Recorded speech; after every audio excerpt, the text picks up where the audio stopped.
Boa noite, queridos. Boa noite a todos. Boa noite a você que chegou nessa noite de quarta-feira, para que nós venhamos a concluir a segunda carta de Paulo a Timóteo. E é uma carta, assim, de extrema utilidade para nós, de muitos ensinos. Para você ter uma ideia, quando a gente vai ministrar essa carta, as cartas pastorais, a gente leva pelo menos umas 8 aulas para dar essas cartas, no seminário. Porque ela é uma carta doutrinária, ainda que seja uma carta pessoal. Eu quero pedir para você ficar de pé para a gente começar. Nós vamos orar para entregar esse culto de doutrina, culto de estudo bíblico na mão do Senhor, para que Ele venha nos orientar, nos fazer entender a sua palavra. Feche os seus olhos, curve a sua cabeça. Você que está na sua casa assistindo essa live, eu sei que mais tarde você vai poder, na tranquilidade do seu lar, no seu quarto ou na sua sala, vai poder ver esse culto gravado na sua casa. Que você possa compartilhar com toda a sua família, lendo a palavra, que ela sirva de estímulo, esse estudo sirva de estímulo para você, de curiosidade, para conhecer um pouco mais a respeito de Timóteo e de Paulo, homens que renunciaram a tudo por amor ao Evangelho, por amor à causa de Cristo. Vamos fechar nossos olhos e vamos orar. Pai querido, nós te louvamos por essa noite, nós te bendizemos por mais uma oportunidade. Nós queremos te oferecer, Senhor, este culto de estudo bíblico, de doutrina. Queremos que o Teu Espírito Santo em nós nos dê entendimento, discernimento, sabedoria, para que possamos compreender as Tuas verdades e para que possamos viver uma vida frutífera, próspera, firme nas Tuas palavras, firme nos Teus propósitos. Ser conosco nesse momento é o que eu te peço e te agradeço, em nome de Jesus. Amém. Amém, queridos? Sente-se um pouquinho que a gente vai... Deixe a sua Bíblia aberta na segunda carta de Paulo a Timóteo, no último capítulo, capítulo 4.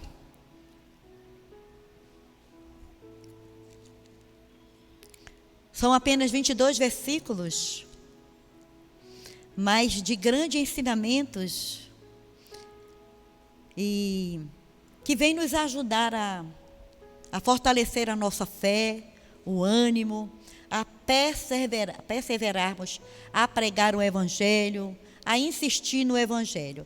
E Paulo começa essa carta fazendo uma conjuração. O interessante é que eu não sei pronunciar essa palavra no grego. É deumatararoi, alguma coisa assim, eu não sei pronunciar. Mas o significado dela é: olha, eu te imponho, é como uma imposição. Paulo está dizendo assim: olha, eu conjuro-te que depois que tudo isso que eu falei para ti, depois dessas 2 cartas que eu mandei para você, agora eu te exorto assim, imponho uma exortação a você, conjuro a você que você faça realmente isso, não deixe de fazer o que eu estou te pedindo. Aí ele diz: conjuro-te, pois, diante de Deus e do Senhor Jesus Cristo, que há de julgar os vivos e os mortos na sua vinda e no seu reino. Aí ele diz o que ele está falando, o resumo de tudo aquilo que ele falou para Paulo. E eu acredito que para nós aqui é uma palavra assim muito apropriada para esse momento. Ele diz que pregues a palavra, instes a tempo e fora do tempo, redargas, repreendas, exorte com toda longanimidade e doutrina, porque virá tempo em que não sofrerão, a sã doutrina. Aí ele fala por que nós devemos pregar a palavra. Por que eu preciso pregar a palavra em tempo e fora de tempo, redarguir, repreender, exortar, com toda paciência e doutrina. Né? Na realidade, Paulo está dizendo, olha, cumpre o ministério, cumpre o teu ministério. Ele fala para nós hoje, a palavra de Deus nos exorta, cumpre o ministério que você foi chamado para fazer. Você foi chamado para um serviço. Mas esse serviço aqui era de um jovem pastor, chamado Timóteo. Paulo diz assim, olha, pregues a palavra, em tempo e fora de tempo, redargue significa repreender, ou redarguir, né? Corrigir, repreender, exortar, com toda longanimidade e doutrina. A longanimidade que ele está dizendo aqui é a paciência em fazer isso. Eu vejo que nós, como pastores, às vezes, nós usamos isso aqui, pregamos a palavra para alguém. Em todo momento nós estamos pregando, corrigindo, repreendendo, exortando. Mas às vezes a gente não vê fruto, a gente não vê fruto, a gente não vê mudança. Aí o que acontece? A gente quer desistir, não é verdade? Eu não vou mais fazer isso não. Mas Paulo está dizendo assim, olha, faça com toda longanimidade, com paciência. Não perca o seu foco. Se alguém não quer, se alguém não deseja mudança, se alguém não quer, não perca a sua paciência. Faça com paciência, mas também não perca a sua paciência. Seja longânimo. Ele diz, seja longânimo, com toda longanimidade e doutrina. Paciência e não abra mão da doutrina. Doutrina é doutrina, irmão. Doutrina é base. Doutrina é alicerce. Doutrina é raiz. Costumes vão e vêm. Quando me converti há 30 e tantos anos atrás, o ritual da igreja era muito diferente. Não é verdade? Muito diferente. Eu me converti numa igreja que as pessoas tocavam um atabaque e um violão. O violão ia para cá, o atabaque ia para lá. Mas a igreja pegava fogo, irmão. Não tinha um domingo que as pessoas não eram batizadas com o Espírito Santo. Não tinha um domingo que não houvesse batismo com o Espírito Santo. Era assim, tremendo. Não havia um ano que a gente não lesse a Bíblia todinha. O pastor estava ali, nos orientando, até lendo a Bíblia com a gente ia para a igreja às vezes ler a Bíblia.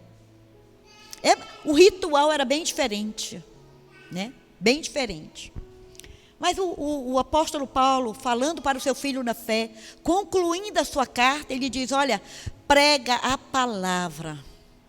Hoje, a gente ouve pregação de tanta coisa, né? As igrejas, a fim de reter o membro, ou de reter as pessoas, ela está muitas vezes fazendo coisas que não é pregar a palavra. Às vezes é uma autoajuda, às vezes é um ensino como ele ser próspero, como ele ser um bom empreendedor. Mas Paulo está dizendo, prega a palavra, ensina a palavra. Ele mesmo fala para os romanos, ele dizendo, olha, a fé vem pelo ouvir, e o ouvir de quê? Da palavra de Deus. Por isso que Paulo não se contradiz em todas as suas cartas, ele é muito veemente nisso. Ele fala para os coríntios, ele fala para a igreja em Roma, ele fala para a igreja em Éfeso, aos filipenses. A palavra para Paulo era a base da sua vida, era a base do seu ministério, era tudo para ele. Tanto é que ele não foi buscar, quando Paulo foi instruído, ele não foi instruído pelos apóstolos, irmão. Muitas vezes nós achamos que Pedro, João instruiu, contou toda a doutrina que Paulo tinha. Não, quem deu a doutrina, quem instruiu Paulo no ministério, foi o próprio Senhor Jesus. Ele diz, olha, não foi com ninguém buscar esse conhecimento. O próprio Senhor Jesus me revelou, me ensinou, me instruiu. A gente vê na segunda carta de Paulo aos Coríntios, sobre a ministração da ceia, Paulo não estava na ceia, mas ele fala sobre a ceia e faz ele dá um reforço daquilo que Jesus falou na noite que foi traído na ministração da ceia. Paulo não estava, mas ele recebeu. Ele disse, eu vou levar para vocês, trazer para vocês, ensinar a vocês aquilo que eu ouvi, aquilo que eu recebi do Senhor. E que na noite que ele foi traído, aí ele faz toda a ministração da ceia. Examine-se o homem a si mesmo, coma do pão, beba do vinho. Aí ele dá outras diretrizes mais fortes, porque ele conhecia a palavra. E ele diz aqui para Timóteo, Timóteo, prega a palavra. Quando? Quando tiver um projeto na igreja, quando tiver um projeto de evangelização, ele está dizendo aqui, prega a palavra em tempo e fora de tempo. Num projeto de evangelização, mas nas oportunidades diárias que nós temos. No trabalho. Às vezes nós temos alguém no trabalho que a gente percebe que está, a gente percebe que ele está acabrunhado, abatido, desesperado. A gente vê a tristeza entrando no coração daquela pessoa. E nós temos o dever, irmão, de chegar com ela. Eu quero lhe falar de alguém que pode tirar essa tristeza do seu coração.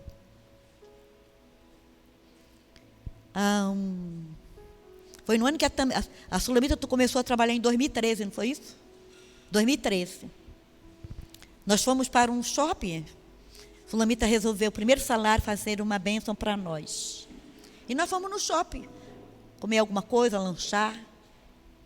E eu sentei, nós sentamos nessa, não é na área na área de alimentação, como é que dá o nome? Pois é, na praça de alimentação. E eu sentei, foram pedir tudinho. E eu olhei que veio uma moça, ela falou com alguém no celular. Aí ela veio, assim, fechando os olhos, sabe, mordendo os lábios. Quando ela chegou próximo de uma mesa, ela começou a chorar. E ela estava, assim, muito abalada.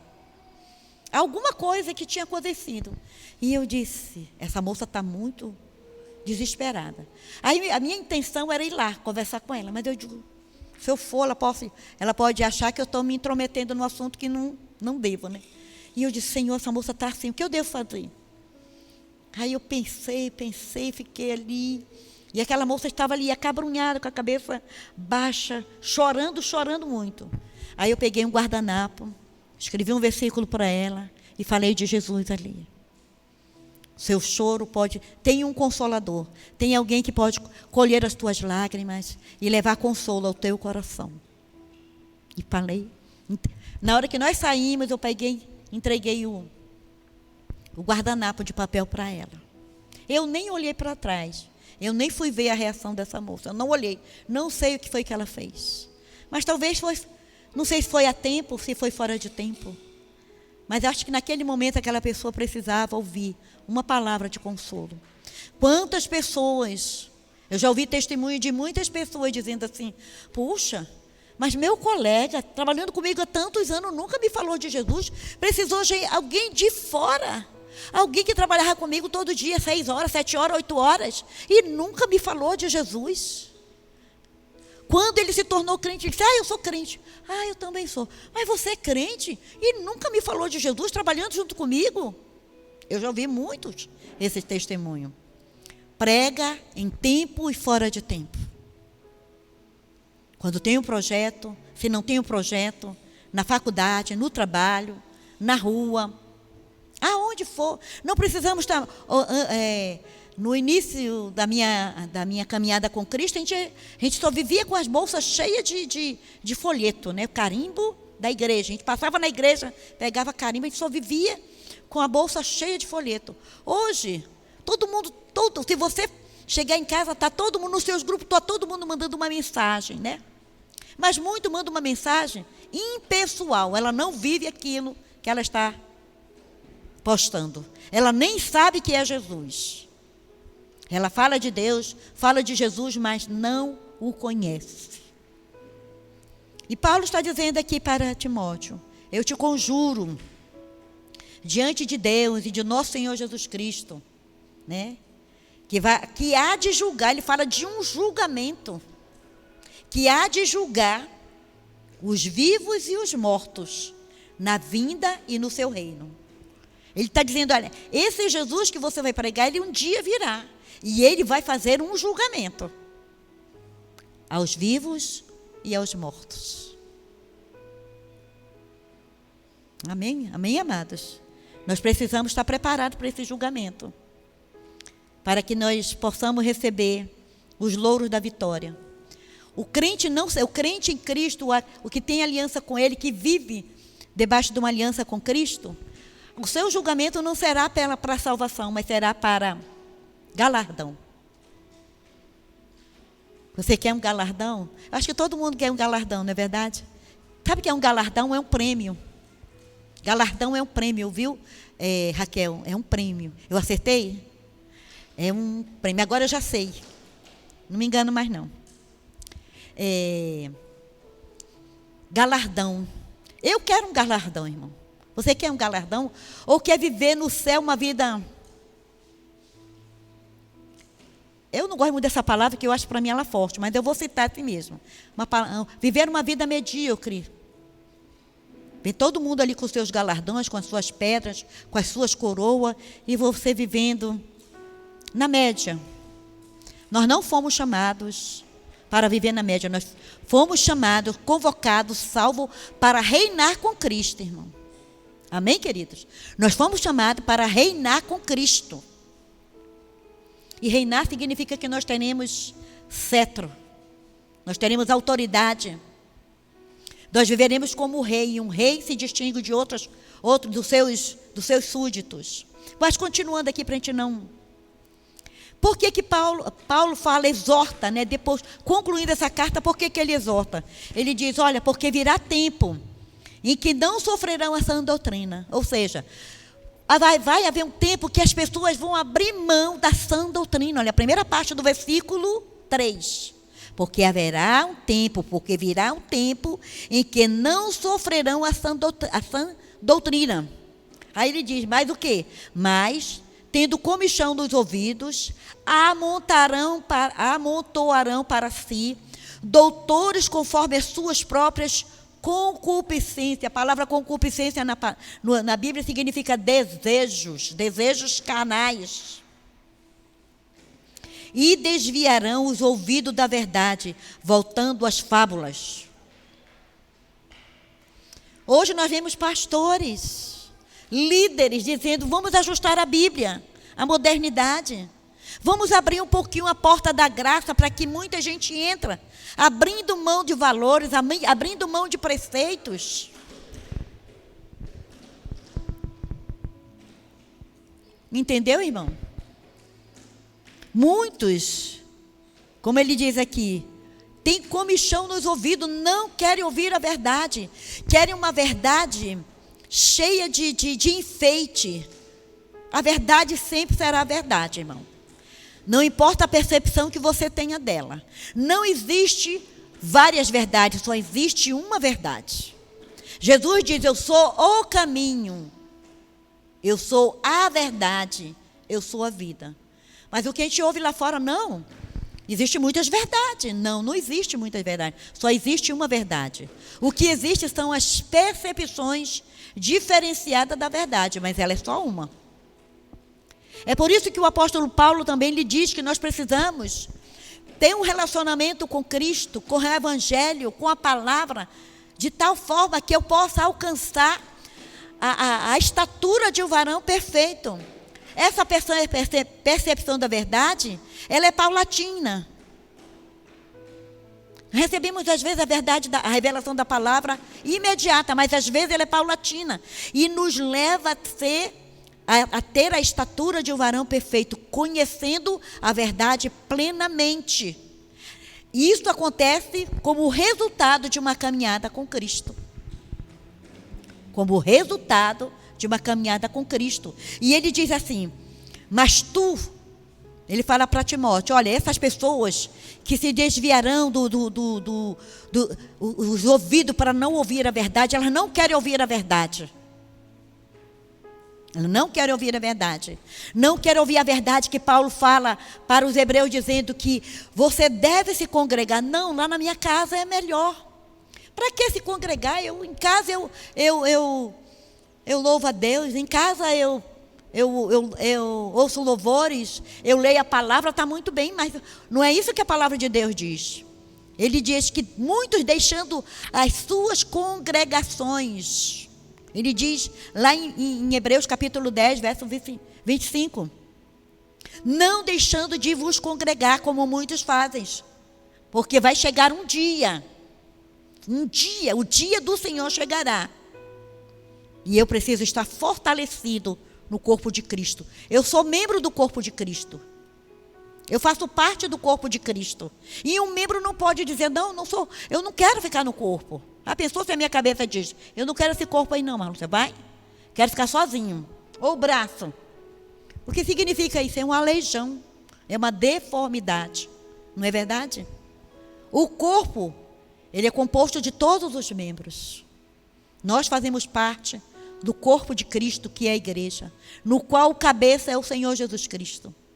Ele é o cabeça, mas nós somos corpo. E Paulo fala assim, mas tu, ô Timóteo, ser sóbrio. Em tudo, ser sóbrio, ou seja, analisa as coisas, sabe? Percebendo, avaliando, conhecendo, buscando, ser sóbrio. Uma pessoa que não é sóbria, ela não avalia as coisas.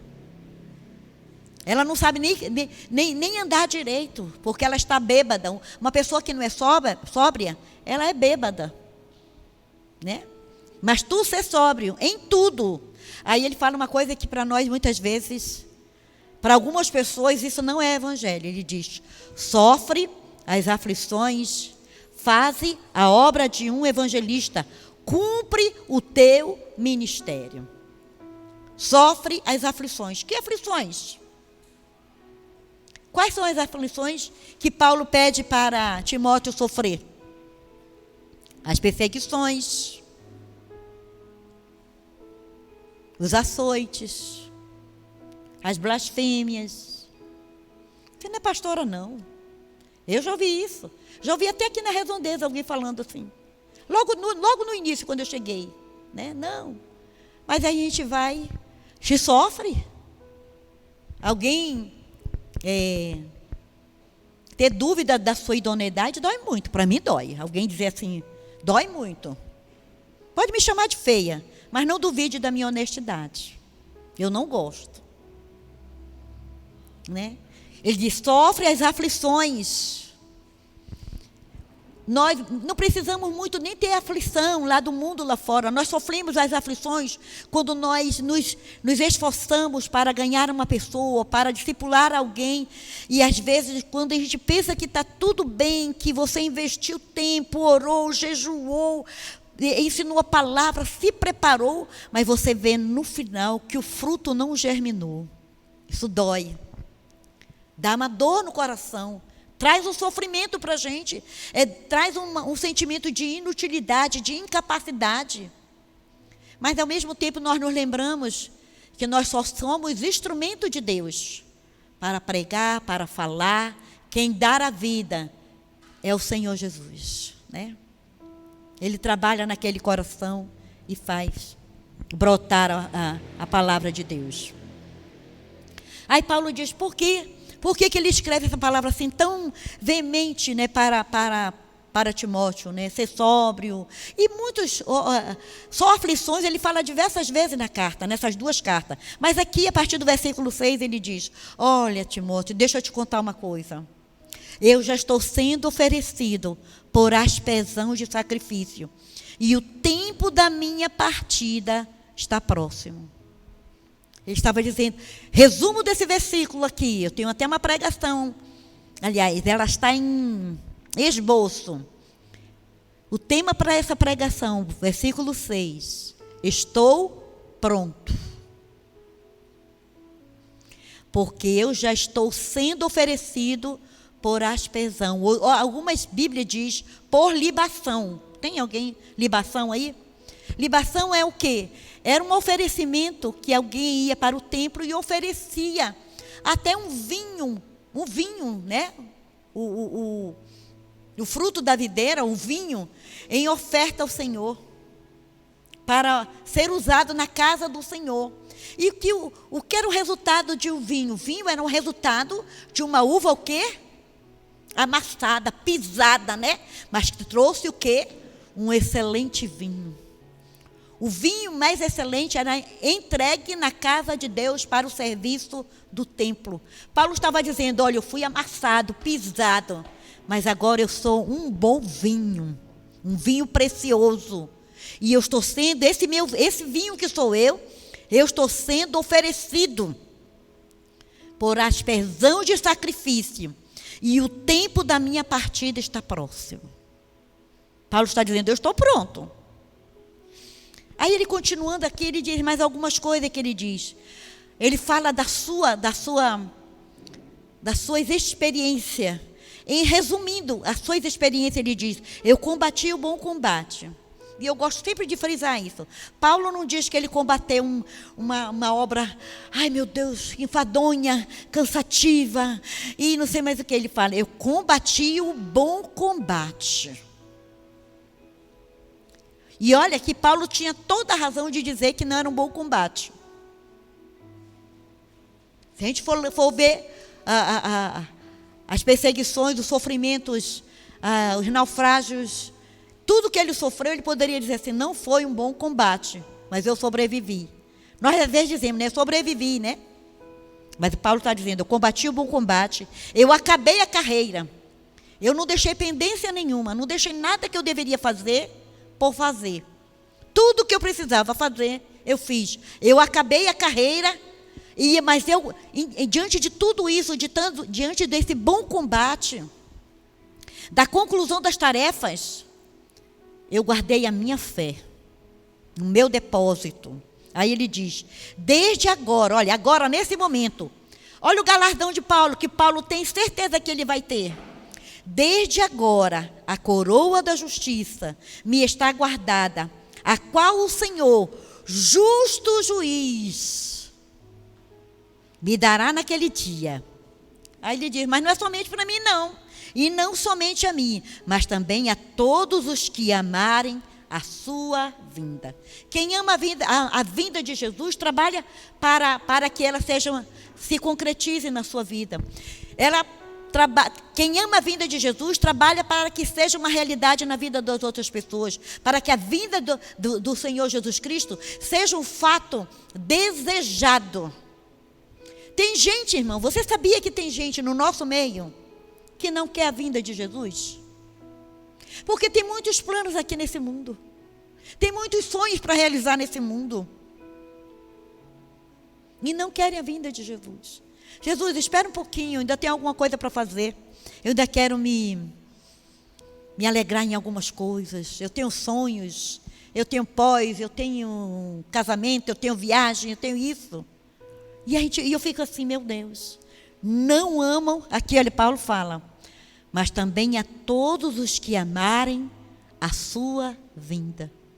Que amarem a vinda de Jesus. Quem ama a vinda de Jesus, faz projeto, mas o seu alvo, o seu olhar está lá no céu, na vinda do Senhor, no cumprimento da vinda do Senhor, no arrebatamento da igreja, em novos céus e nova terra, em transformação de um corpo corruptível, um corpo físico corruptível, um corpo transformado em glória, incorruptível. E ele continua. Aí Paulo agora vai de uma maneira muito pessoal dizendo, procura vir ter comigo depressa. Paulo está dizendo, olha, logo, logo não estarei mais aqui. Não, logo, logo estarei sendo oferecido a Deus. Então procura vir ter comigo depressa. E Paulo fala de algumas pessoas aqui, seus cooperadores. Paulo tinha cooperadores, ele tinha filhos na fé, pessoas que ele treinou e que pastoreavam outras igrejas, inclusive Timóteo. Aí que ele fala, porque Demas me desamparou. Eu não vou entrar no estudo assim mais aprofundado, porque a gente poderia estudar sobre por que ele fala que Demas me desamparou. Quem é esse Demas? Era alguém que ajudava Paulo no ministério. Mas de repente, Paulo diz aqui que ele amou o presente século. A palavra século ali É mundo, viu, irmão? Do sistema do mundo. Demas me desamparou, amando o presente século. Amando o mundo e as coisas que há no mundo. E o que é que a palavra de Deus diz? Aquele que ama o mundo e as coisas que há no mundo, o amor do Pai não está nele. E a gente acha que Deus ama todo mundo. Deus ama todo mundo, mas aquele que rejeita ele e vai para o mundo, o amor do Pai não está nele. Continuando. Aí ele diz, e foi para Tessalônica. Esse Demas foi lá para Tessalônica, provavelmente foi ver lá as púrpuras, as águas termais, foi visitar ali próximo Colosso, a cidade de Colosso, ver os grandes edifícios, os grandes deuses, né? Aí ele diz Crescente, Crescente não é um nome próprio, tá? Crescente foi para a Galácia, Tito para a Dalmácia, só Lucas está comigo. Provavelmente, a única pessoa que abandonou de fato foi Demas. Mas Crescente, eram os seus liderados, os seus líderes que trabalhavam para a obra de Deus. Crescente, Tito e Lucas continuaram com Paulo. Cada um foi lá para os seus ministérios. E Paulo estava ali sozinho. Crescente lá foi embora, ele ficou sozinho. Demas realmente abandonou, não só a Paulo, mas também o Evangelho, a fé. Só Lucas está comigo, o médico amado, o escritor do Evangelho de Lucas. Ele não foi discípulo de Jesus, tá? Lucas não foi discípulo de Jesus, tá? Ele era um escritor e era um médico. Toma Marco e traze-o contigo, porque me é útil para o ministério. Olha que coisa, Paulo sabendo que logo, logo ele estaria sendo oferecido como libação, como oferta agradável ao Senhor, ele diz, toma Marco e traze-o contigo, porque ele me é útil ao ministério. Porque anos atrás, Marcos, Barnabé e Paulo, na segunda viagem missionária, Marcos queria ir. Mas quando chegou em determinado lugar, ele viu as agruras, as lutas que é uma viagem missionária. Ele voltou, não quero continuar, não quero. E voltou. E tiveram uma grande desavença, houve uma grande desavença entre Paulo e Barnabé, por causa de João Marcos. Esse João Marcos, que é o autor do Evangelho de Marcos. Mas agora Paulo está dizendo, olha, Barnabé pegou Marcos e foi com ele para a viagem. Paulo, não quero mais. Quem desiste comigo não tem segunda chance. Mas Barnabé disse, não, deixa eu lapidar, deixa eu trabalhar com esse aqui. Trabalhou, e agora Paulo está dizendo aqui, olha, toma Marco e traze-o contigo, porque me é muito útil para o ministério. Paulo está dizendo assim, olha, eu fui muito ranzinzo, muito exigente com Marcos. Provavelmente era novo, ou novo na fé, ou novo na idade, e não aguentou, naquele momento, a situação de uma viagem missionária. Mas agora ele estava ali, útil no ministério. Às vezes nós abrimos mão de alguém que achamos que ela não é capaz. Na primeira caminhada ela não vai com a gente, mas se a gente insistir, vai lá devagarinho, a gente consegue. Paulo se acerta, né? A pendência dele, se era uma pendência, Paulo está se acertando. Olha, aquele que me abandonou na metade de uma viagem missionária, agora ele é útil no ministério. Toma, traz ele contigo, quem sabe eu quero conversar com ele, acertar todos os detalhes. Continuando, Paulo diz assim, também enviei Tíquico a Éfeso. Timóteo já ficou feliz. Já vou ter agora mais um companheiro. Era ele pastor da igreja em Éfeso, vou ter agora Tíquico aqui comigo. Quando vieres, traz a capa que deixei em Troade, em casa de Carpo. Olha, mais pessoas que estavam ali ajudando Paulo, em casa de Carpo, e os livros, principalmente os pergaminhos. Aí agora Paulo conta uma decepção. Nós, como os líderes, às vezes nos decepcionamos. A nossa decepção não é nem pelo fato da pessoa ter falhado. É porque nós geramos, às vezes, muita expectativa em alguém. E a gente investe muito. E quando a gente espera o resultado, não é o resultado que a gente quer. E Paulo aqui, ele diz, Alexandre, o latoeiro, era a profissão dele, causou-me muitos males. O Senhor lhe pague segundo as suas obras.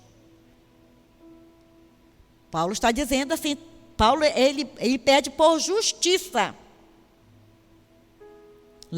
O Alexandre Latoeiro me causou males. Que o Senhor pague segundo as suas obras. E Paulo dá um alerta para ele, para Timóteo. Olha, te guarda desse homem. Nós tivemos agora, semana passada, uma situação muito parecida com essa. Quando a pessoa ligou para a nossa presidência, falando dos nossos missionários, a impressão para alguns foi que o homem estava falando a verdade. E nós tivemos que ir fazer um trabalho de investigação.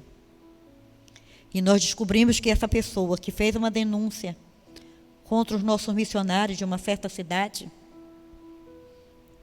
o homem era terrível. Terrível. Terrível mesmo. E se dizendo apóstolo. Paulo diz assim, tu guarda-te também dele, porque resistiu muito às nossas palavras. E Paulo continua aqui, ninguém me assistiu na minha primeira defesa, antes todos me desampararam, que isto lhes não seja imputado. Paulo agora, olha, ele diz assim, olha, eu estava na minha defesa, na hora que eu estava lá em Roma, sendo acusado lá diante de Nero, ninguém foi em minha defesa. Paulo se sentiu sozinho, ninguém defendeu a causa dele. Ninguém falou uma palavra de apoio a ele. Provavelmente Paulo disse assim, realmente, aquilo que Ágabo falou, que aconteceria comigo, está acontecendo. Mas Paulo aqui, ele muda o discurso, como ele falou, tinha falado contra o Alexandre Latoeiro. Ele fala assim, que isto lhes não seja imputado. Paulo talvez tenha falado, ninguém falou, porque Deus não permitiu que ninguém me defendesse. Ninguém se arriscaria, porque Deus não permitiu que ninguém se arriscasse para me defender. Porque realmente eu cheguei aonde cheguei, fiz o que eu fiz, porque Deus havia determinado que fosse dessa forma. Paulo entende, é o que a gente subentende desse versículo. Por isso que eu não quero que ninguém seja imputado nada contra eles. Porque foi para isso mesmo. Eu cheguei até aqui. Paulo, quando Ágabo falou para ele que ele seria morto, ele seria preso, açoitado, tal. Ele disse, olha, eu estou disposto a morrer por Cristo. Então está aqui.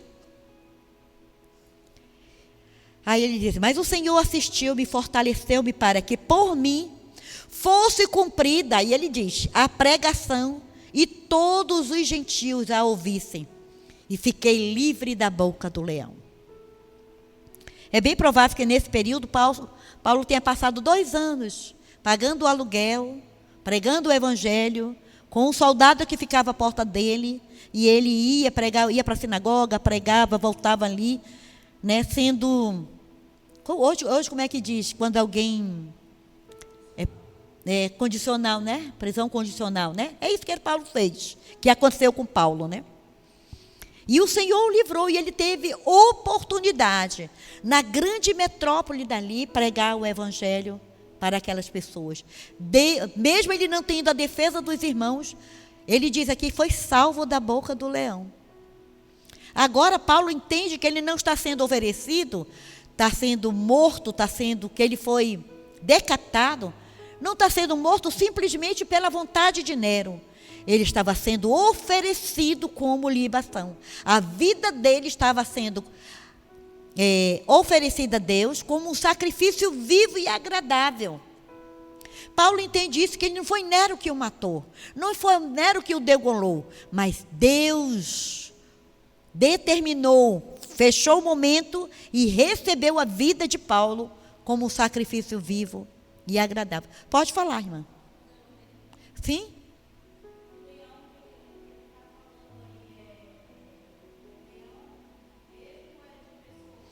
Eu acho que pode ser, naquela época, a perseguição em Roma, eles colocavam no Coliseu, abriam as jaulas e os leões os cristãos eram colocados na arena e os leões muitas vezes devoravam.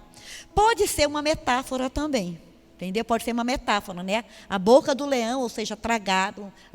Antes de ser tragado, antes de ser devorado pelo leão, o Senhor o livrou.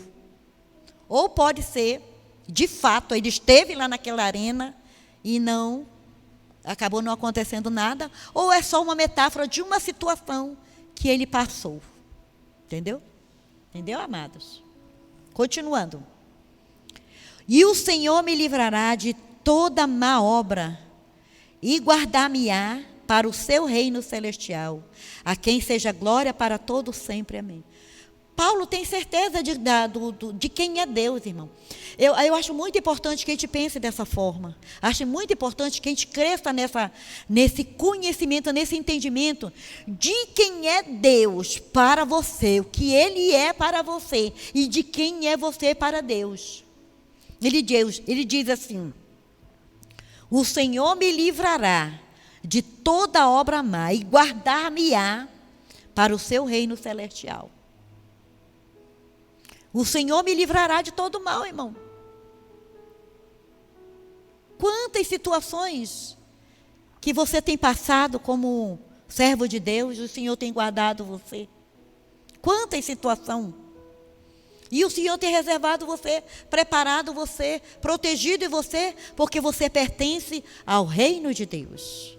Você é filho de Deus. Até nas tentações, nas tribulações, nas perseguições, nos desânimos que são inerentes à caminhada cristã, há desânimo.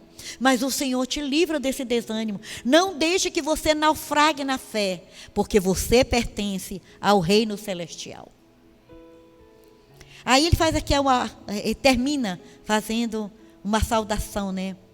Provavelmente esse casal estava lá com ele. Ele diz assim: saúda a Prisca e Áquila e a casa de Onesíforo. Erasto ficou em Corinto e deixei Trófimo doente em Mileto. Procura vir antes do inverno, né? Olha, ele diz: vem depressa, procura vir ter comigo depressa. E aqui ele relembra: olha, procura vir comigo, não só depressa, mas antes do inverno. Por quê? Porque ele estava sem a capa. Olha como o texto fala todinho. Aqui, olha, no versículo 9 ele diz: procura vir ter comigo depressa. Aí ele diz aqui no versículo 13: quando vieres, traz a capa que deixei em Troade. Aí no versículo 21 ele diz: procura vir antes do inverno. Por quê? Ele precisava da capa. Então, irmão, nós que pregamos o evangelho não podemos tirar um texto do contexto. Se você está fazendo uma pregação expositiva, versículo por versículo, trabalhe alinháveis, sabe? Costure tudinho, não pode tirar. A não ser que você diga assim, né? Eu vou tirar isso aqui para falar disso, assim que eu penso dessa forma. Mas volte para o contexto. E aqui Paulo diz: procura vir antes do inverno. Aí ele fala de outras pessoas: Eubolo, e Pudente, e Lino, e Cláudia, e todos os irmãos te saúdam. O Senhor Jesus Cristo seja com o teu espírito, a graça seja convosco. Amém.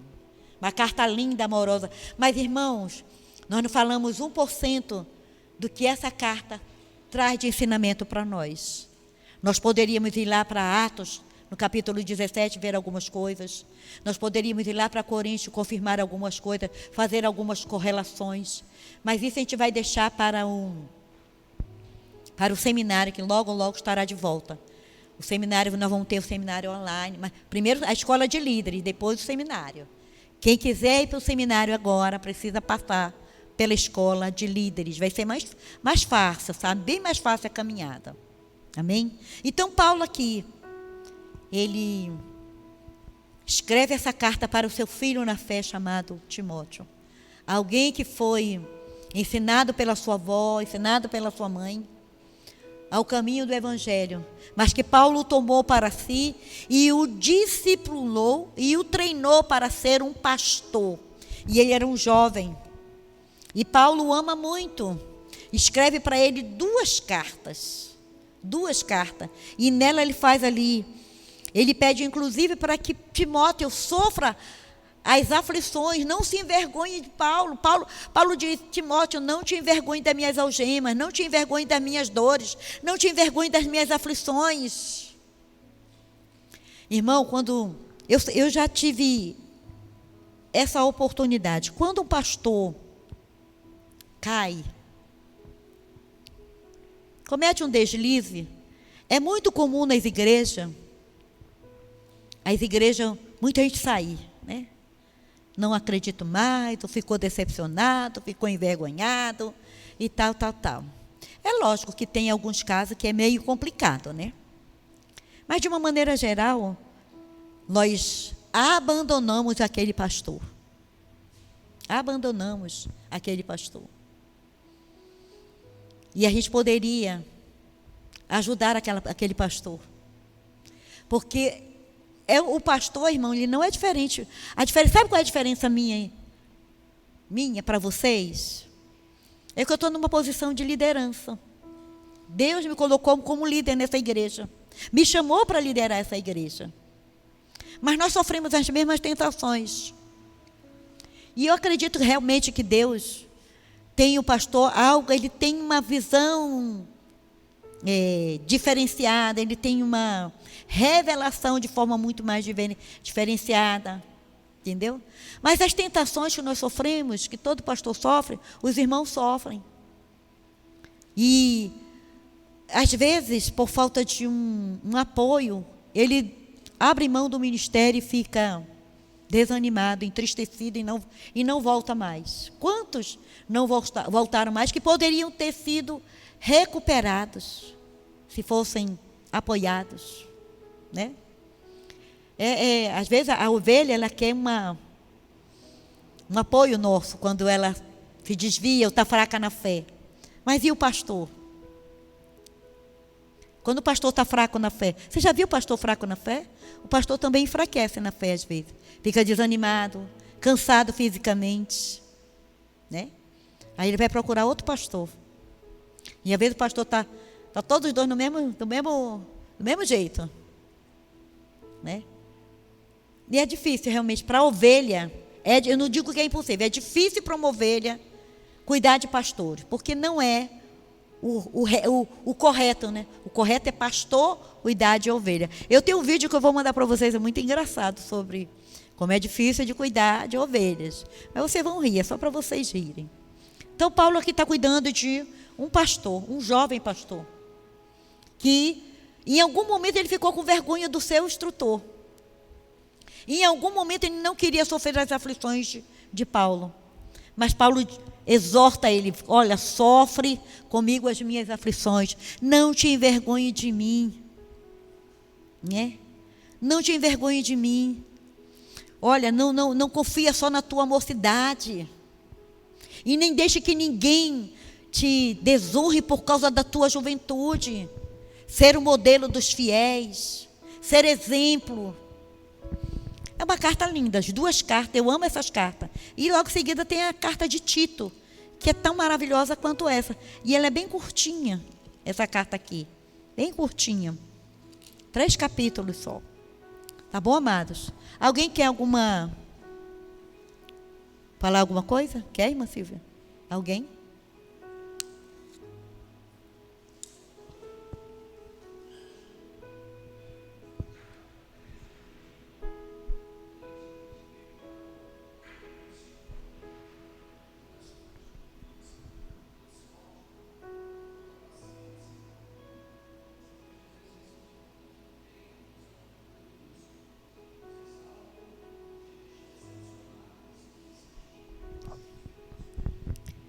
Exatamente. Aí tem 2 lados.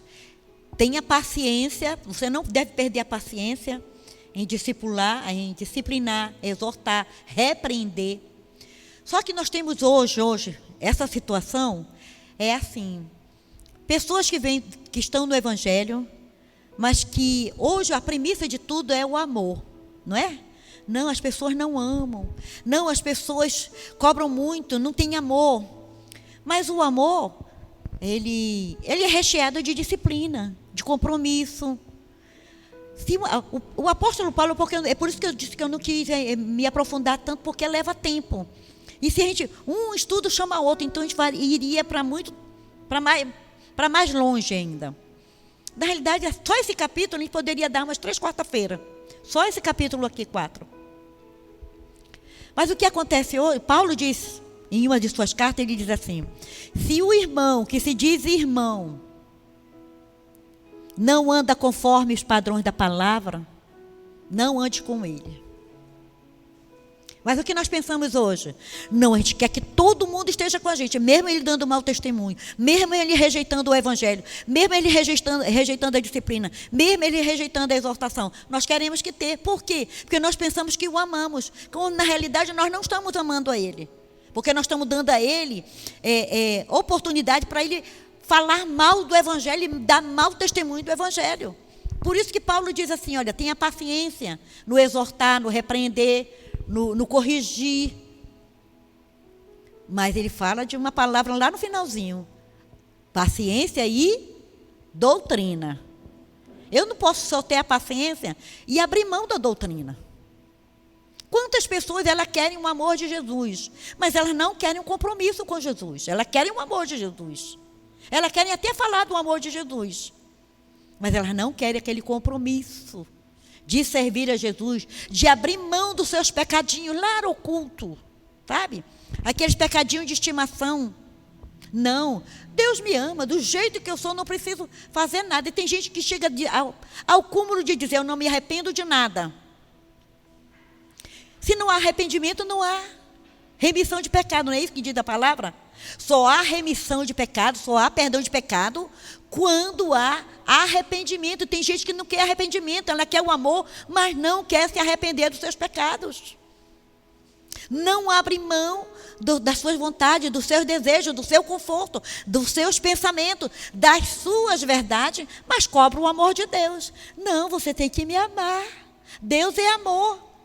Mas a palavra de Deus diz que o amor encobre multidão de pecado. Quando, lá no texto você vai ver, quando há arrependimento, confissão.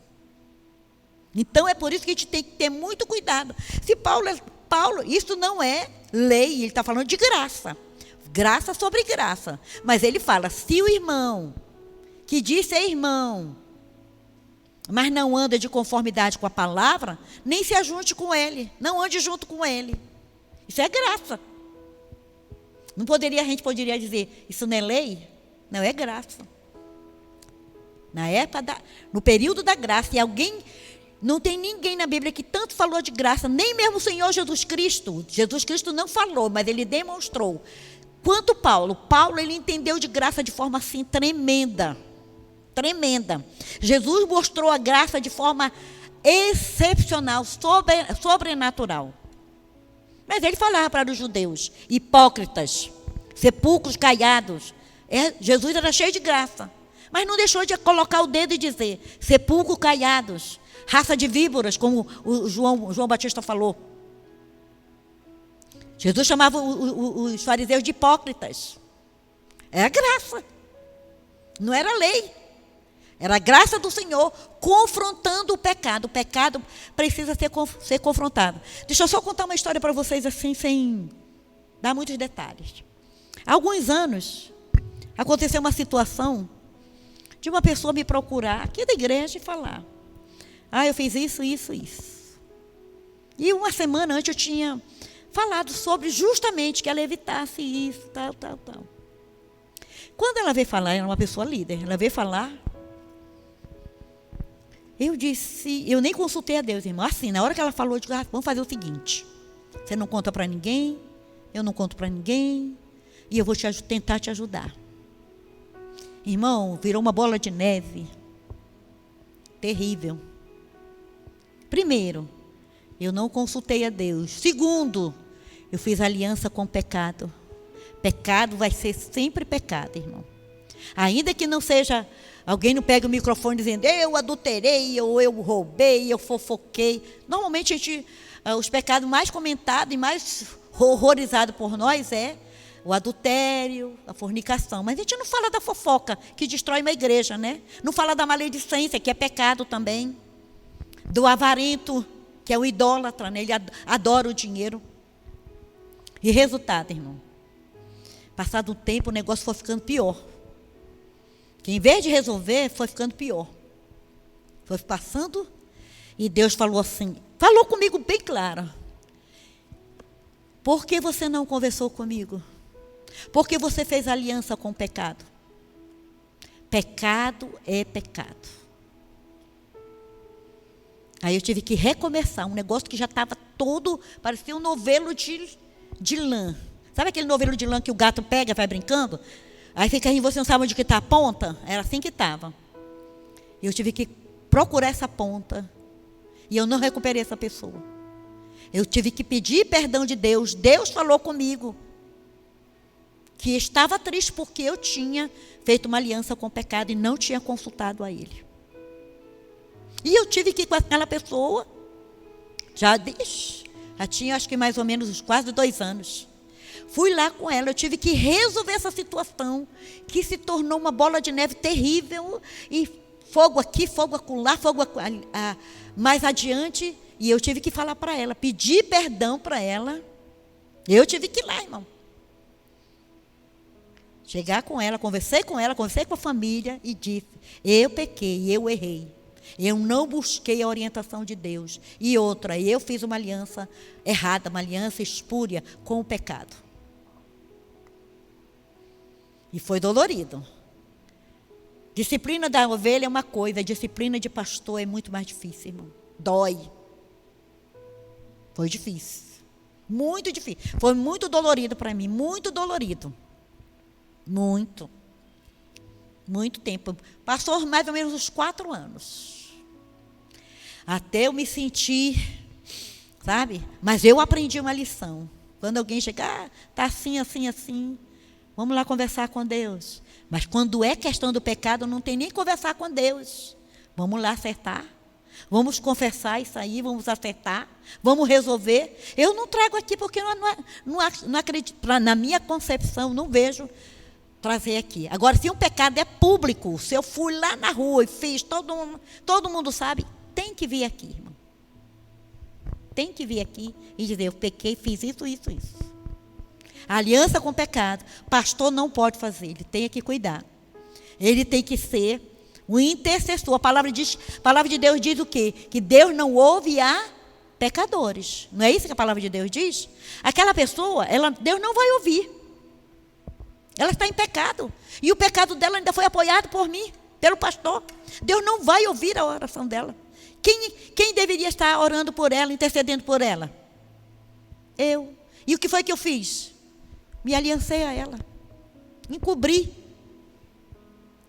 A minha cobertura não justifica, irmão. Quem justifica o pecado dela é o sangue de Jesus. Eu aprendi assim as duras penas. Foi um aprendizado intenso e dolorido. Dolorido. Porque eu sentia a acusação, eu sentia o peso da acusação, eu sentia o peso do pecado dela na minha vida. Eu sentia. E Deus falou para mim. Ixi, Deus falou muita coisa comigo sobre essa situação. Eu não quero falar porque é uma coisa que muita gente sabe. Dolorido. E por isso que Paulo fala, aquele que se diz irmão, mas anda na devassidão, tal, vem para a igreja, mas está nem ande com eles. Mas às vezes a gente se esforça para ele estar ali com a gente, mas ele não quer. Não quer, tá bem, não quer. Quer viver nessa devassidão, a gente se esforça, prega o evangelho, ele não quer. O que é que eu posso fazer? Eu tenho que orar por ele, porque se eu não orar por ele, eu estarei pecando, como o Samuel fala, né? Jamais deixaria de orar por vocês. Eu não pecaria contra Deus deixando de orar por vocês. Como ele não deixou de orar por Saul. Ele não deixou. Por quê? Porque o pecador, ele precisa de um intercessor, irmão. Alguém diz, não, eu orei, eu estava no chafurdo do pecado, e Deus ouviu. Ouviu ele não, ouviu alguém que estava intercedendo por ele, porque Deus diz que não ouve a pecadores. Lembra da mulher cananeia? Ali é graça sobre graça. Deus chama ela de cachorra. Né? Deus chama ela de cachorra. Não vou abençoar você. Não vou curar a tua filha. Quem foi que curou ali? Foi a fé dela. Ela disse, Senhor, mas eu quero pelo menos uma migalha. Ali foi graça sobre graça do Senhor Jesus Cristo, nos mostrando o seu grande amor. Entendeu, irmão? A graça é graça, mas ela não é de graça. A graça tem um peso muito grande. A graça tem um valor inestimável, irmão. É um valor que não tem realmente, literalmente não tem nada que pague a graça.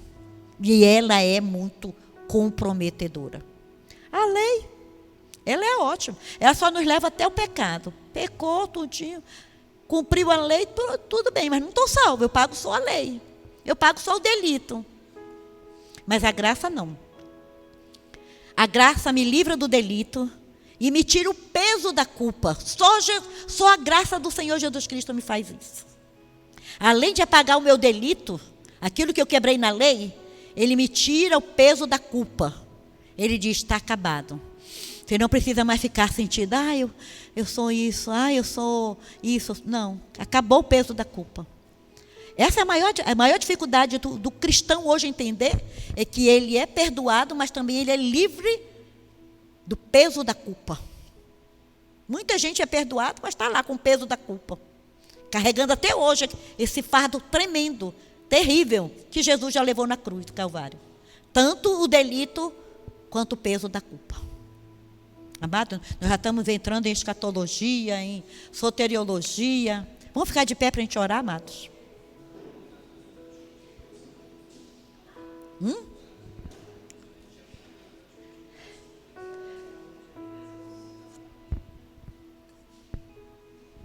Nós vamos orar agora pela nossa nação. Orar pela nação da Venezuela. Nós temos muitos venezuelanos que estão aqui conosco. Precisam do nosso apoio, amados. O Evangelho, ele tem uma perna, ele tem uma coluna que se chama ação social. Amar o próximo. Se compadecer do mais carente, do mais necessitado. Hospedar hospedar aqueles que estão desamparados. Abraçar o estrangeiro. Não mudou isso. Era lá no Antigo Testamento, mas não mudou hoje. Continua. A gente precisa cuidar do estrangeiro, do órfão, da viúva. Precisamos amar e ajudar, abrir mão e ajudar. Vamos orar pela nossa nação brasileira, orar pelo nosso presidente, orar pelo nosso governador, ainda que a gente não concorde com ele, mas ele é o nosso governador. Quer queira, quer não, ele foi eleito legitimamente e está aí governando o estado do Amazonas. O Davi Almeida é o nosso prefeito. Então vamos orar. Orar, irmão. A palavra de Deus diz que quando a gente ora pelas autoridades, constituída por Ele, nós somos abençoados. Isso não significa que a gente deva concordar com tudo, principalmente com coisas contrárias à lei que constitui a nossa nação e principalmente com os valores da palavra. Mas a gente pode orar e a mudança e o milagre vai acontecer. Pai querido, nós estamos nesse momento, Pai, colocando a nossa oração diante de Ti e intercedendo pela nossa nação brasileira, Pai. Pai amado, Tu sabes o que está acontecendo. Nós sabemos que não só Tu sabes, como Tu vês, Senhor Deus, o que está acontecendo nessa nação. Os valores sendo quebrados, Pai.